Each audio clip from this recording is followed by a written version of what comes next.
Isang araw may isang babaeng naghihintay sa labas ng opisina para sa resulta ng kanyang job interview. Puno siya ng kaba at pag-aalinlangan.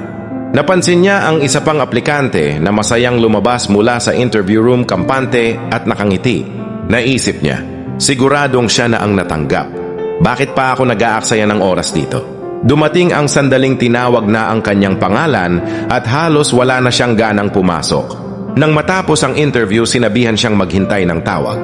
Lumipas ang mga araw na puno ng pagkadismaya. Isang umaga tumunog ang kanyang telepono.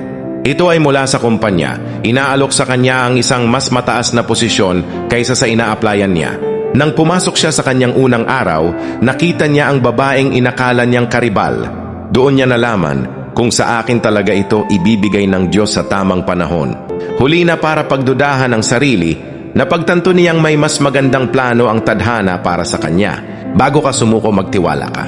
Baka ang inaakala mong pagkabigo ay paghahanda pala para sa mas malaking tagumpay.